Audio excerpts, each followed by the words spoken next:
બધા આપણે એકવાર ઊંચા હાથ કરીને આપણે જય જોહરના નારા લગાવીશું. સાથ આપશો ને મને? ઊંચા હાથ કરો બધા.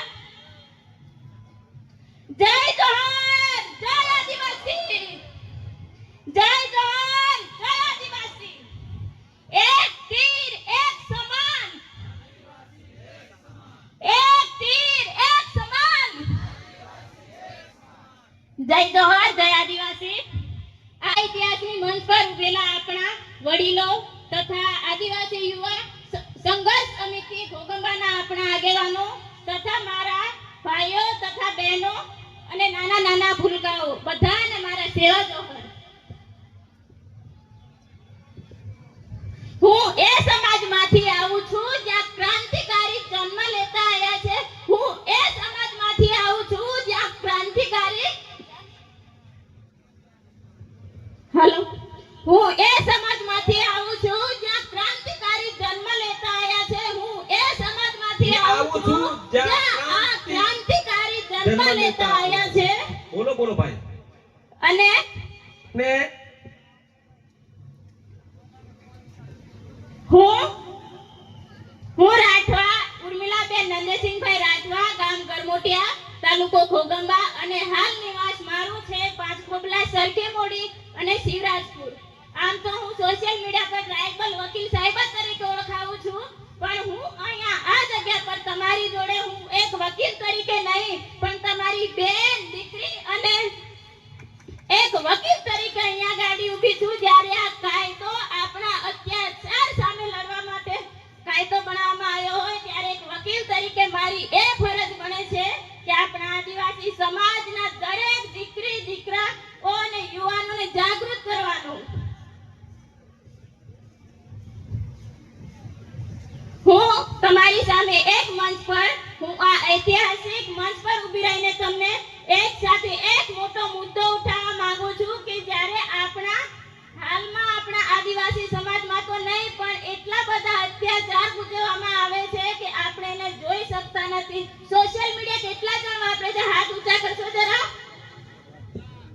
Social media, touch screen mobile કેટલા જણા વાપરે છે?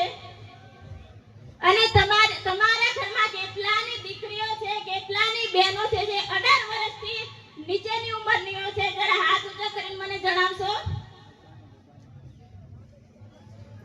જ્યારે આપણા આદિવાસી સમાજમાં નહીં પણ અન્ય સમાજમાં પણ તમે સોશિયલ મીડિયા પર તમે જોઈ શકતા હોય કે આ દીકરી જોડે બળાત્કાર થયો, આની જોડે રેપ થયો અને ગેંગ બળાત્કાર જેવા મુદ્દાઓ આપણી સામે આવતા હોય અને આપણે સોશિયલ મીડિયા દ્વારા આપણે જોતા હોય ત્યારે આપણને એવું જનૂન આવી જાય કે આપણી બેન, દીકરી પણ આપણા ઘરમાં છે ત્યારે આપણે એને પણ આપણે સાચવવી જોઈએ અને આપણે એને સલામત રાખવી જોઈએ.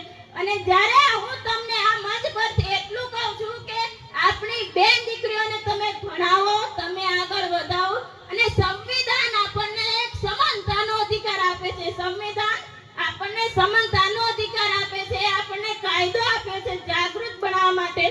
એટલા માટે હું તમને એટલું કહું છું એક તમારી બેન, એક તમારી દીકરી તરીકે કે આપણે ક્યારેય પણ કોઈનાથી ડરવાનું નથી. ભલે ને અન્ય સમાજમાં બન્યો એ બનાવ કે આપણા આદિવાસી સમાજમાં બનાવ બન્યો હોય, જ્યારે આપણા કોઈ પણ ગામડાના વિસ્તારમાં બનાવ બને ને ત્યારે આપણે સમાજના લોકો શું કહે છે? આપણને સમાજના લોકો આપણને કઈ નહીં કે સમાજ આપણને એ જ કહેશે કે આપણી ઇજ્જત અને આબરૂ જશે.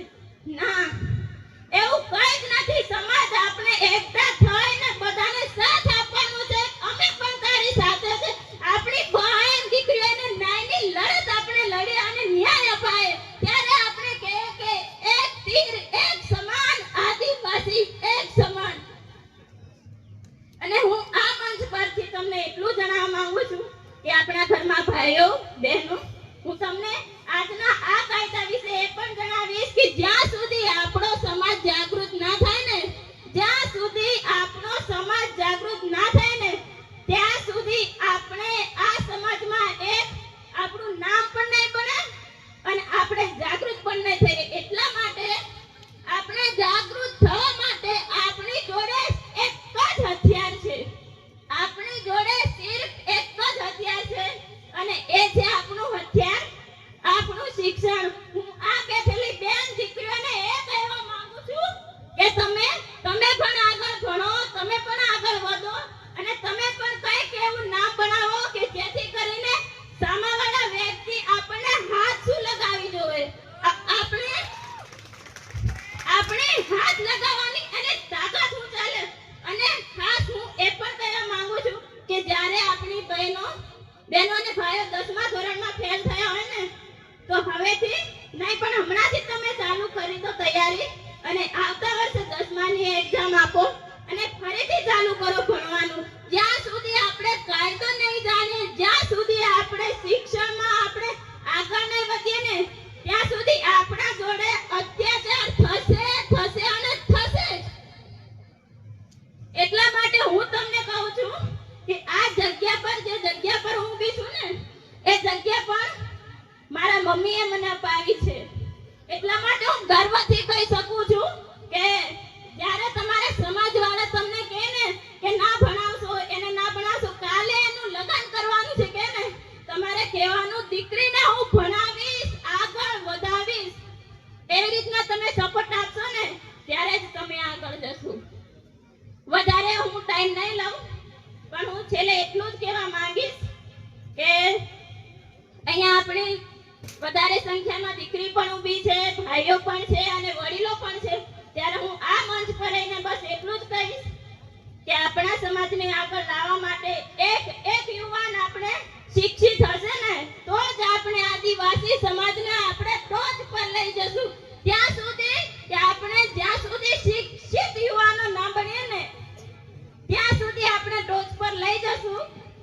એટલા માટે મારી તમને નમ્ર વિનંતી છે, એક બેન તરીકે, એક દીકરી તરીકે અને આદિવાસી સમાજની આ એક દીકરી તરીકે અને એક વકીલ તરીકે મારી તમને નમ્ર વિનંતી છે કે આપણે આદિવાસી સમાજને આગળ લઈ જઈએ, ભણાઈએ, ગણાઈએ અને શિક્ષિત બનાવીએ.